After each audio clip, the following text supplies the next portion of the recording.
Hello, ladies and gentlemen. Eddie Marcus here. One more time.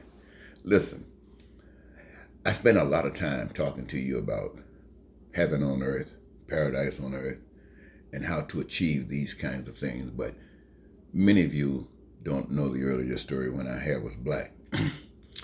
Let me give you just a little bit of center here. I always wanted to be a movie star. Yeah, in my early life, I wanted to be what back in my day the number one black entertainer was for me as far as the movie goes was Sidney Poitier. I remember that he did the movie To Serve with Love. Having seen that movie, I inscribed SIR on my arm. I put it in there myself. I was a young boy, young. And then I drew a heart on there. Serve with love. And that was Sidney. And later on in life, another young boy came along by the name of Michael Jackson. You know the story about Michael Jackson. I mean, he was dynamic. So I was going to be like a Sidney Poitier as far as the movie is concerned, but I was going to be dynamic like Michael Jackson. I mean, I had this vision that was out there. I was going to do it. And I really chased that for a while. I did a lot of acting. I mean, I grew up on stage. Well, nothing like the big stage. I was in churches and then I was in plays in schools and stuff like that. And I loved it. And in fact, I wanted to go to college to be in theater, but I couldn't find a scholarship. And that was the only way I could go to college was a scholarship. However, I did get one in music. And I remember when I got out of college, I was trying to debate whether I wanted to go to Hollywood and try to make a move or whether I had to go to Chicago. See, I had got married 3 years earlier. My wife had graduated. And so she was living in Chicago, so I decided to go to Chicago. And I went to Second City. I wanted to try out for some stuff they were doing there. And I think at the time they were doing something like Hair or Jesus Christ Superstar or something. And anyway, they had the band. The music had to do with white guys. They were playing this heavy metal music and stuff. Can you imagine me singing heavy metal? Well, that wasn't happening. However, but I kind of settled down in Chicago as a counselor with the Veterans Administration. But this drive inside was still there. So I started doing moonlighting, uh, DJ, disc jockey at nightclubs. And I had it set up where I have a set, where I do karaoke before karaoke came out. I mean, it was a stone gas. But anyway, you know the story I've given you about how I decided that having been in Chicago and working with vets and working within the system and seeing poverty and crime and violence in Chicago and realizing my true beginnings, I had made a decision that I wanted to play a part in making a change. I didn't want to see no poverty. I didn't want to see the things that was happening I just wanted to get rid of it, but I didn't think it was going to go any place, and I didn't see anybody else taking care of that business. So I started thinking about that needed to be done. And as I gave that thought, it crossed my mind that if I pursue that, what about my show business? I mean, what about that dream? So I thought that the biggest dream Michael Push could ever have would be to see the world change, or if not America, the world, for the better because of an ambition. And I could think of nothing no better than people having their dreams come true. And so that was a thought process. And so I came full blast at that stuff. I said, hey, I got to feel the pain. So I turned the VA aloof, and I had to, for myself, wanted to struggle. Just like you don't have to hustle, get your minimum wage job, but speak out. I wanted to turn, ladies and gentlemen, to be honest and tell you the truth, I wanted to turn the world into my stage. Now, it has been my stage. I mean, the story has been written, but the changes that I've been seeking for the people, well, you know where that goes. Anyway, I've done a lot of stuff since I've been here in Minnesota trying to get people to understand the message that I bring, to let you know how convinced I am that what I'm speaking to you about is absolutely true. I remember once just to get your attention, having gone on radio programs, I mean, I had my own cable access programs, CDs, DVDs, not selling stuff, didn't never sell a thing. Gave it to people, gave it to the people because I wanted the message to be out there. And having sought after public office and stuff like this, still spreading the message, then these what you call the good approaches. I tried these nice things, wonderful approaches. These where people would say, well, why didn't you try this? Or why didn't you try that? So I tried this. I tried all those different avenues, those different venues, but to no avail. So then the next thing you have to do, you have to drop down whatever else is left. So I decided to use the system. And it's what you call one part of the justice system, a lawless system, if you want to call it that. So I had this gig, and I started taking money from it, from the business, and I would use that money about up to $3,000 worth. I would give that money away. I'd give that money to prostitutes, and I'd give that money to dope dealers. Dope dealers were being pushed into a venue that they were putting their lives on the line, their freedom on the line by doing this stuff, and yet they were doing it.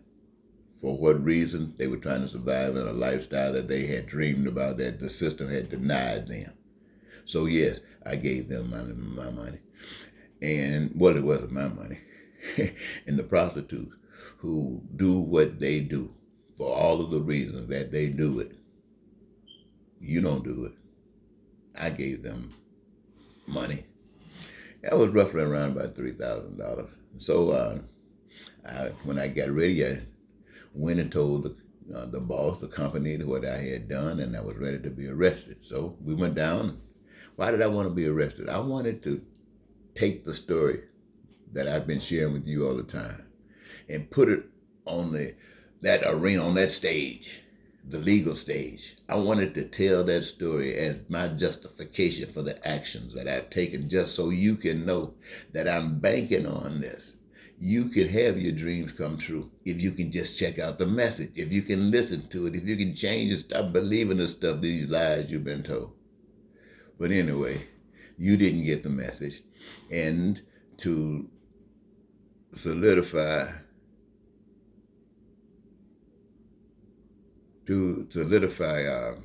my situation, I went and paid the price. I went to jail. And so, having come out of jail, I have been doing all kinds of things, trying to get this message to you that there's no one above you except the power you can't see, but is responsible for all the things that you can see.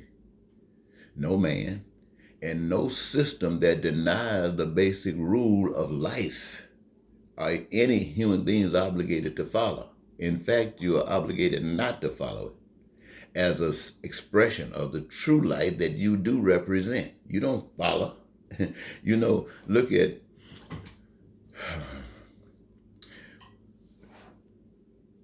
when I came and I ran for president, I talked about peace, prosperity, freedom, joy of life, and the fulfillment of your dreams. That's what I talked about.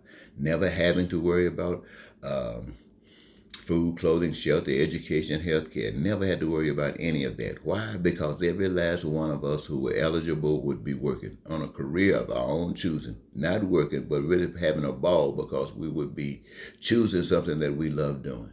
And those things that we choose doing are same things that are being done every day to produce the things we got. And now we would have more people doing more of that, producing more of that, so that no one would be without that. Food, clothing, shelter, education, healthcare, and anything else you can imagine. That was the beauty. No one with no poverty, no crime, no violence because of poverty. None of that stuff existed. Beautiful, beautiful society. But the people couldn't hear that. Why? Because the society that exists is not about that. It's about messing over you, using you, and abusing you. And I see that, so I'm coming in to tell you that. But you can't hear that because the system says, forget that. But anyway, because you couldn't hear that. The system did introduce to you Donald Trump. They introduced to you. The system right now, ladies and gentlemen, this is not white people. This is not hate and racism and stuff that you see coming at you. This is the system using those things to come at you to change this nation. You see everything that Donald Trump is doing, right? Part of you couldn't stand it. What about the rest of them? They still loving it, still loving it. And he still has a platform. You're still hearing the little things that he's saying. They are still standing him up so when he come back later, you can still hear everything he says. But you still don't hear this. You still don't hear anybody telling you about, let's stop hitting these streets every time somebody gets killed, because this is going to continue.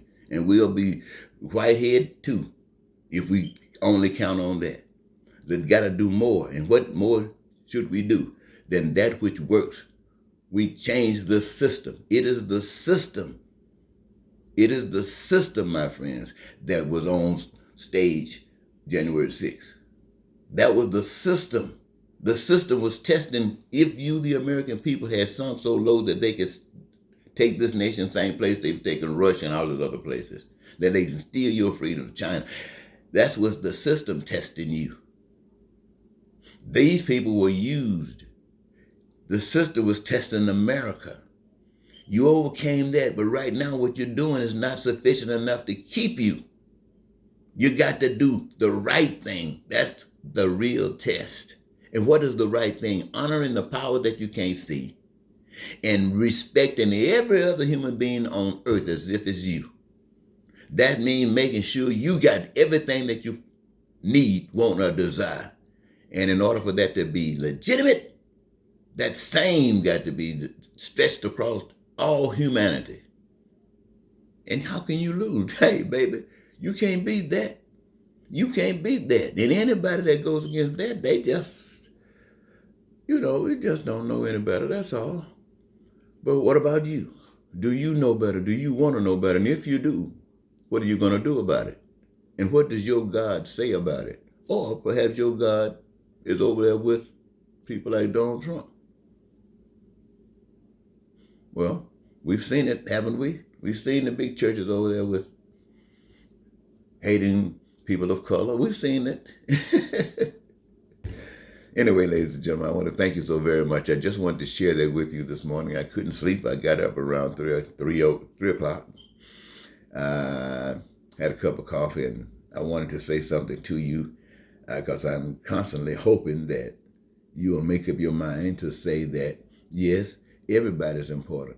Black people, white people, fat people, skinny people, gay people, straight people, black and, did I say, and white?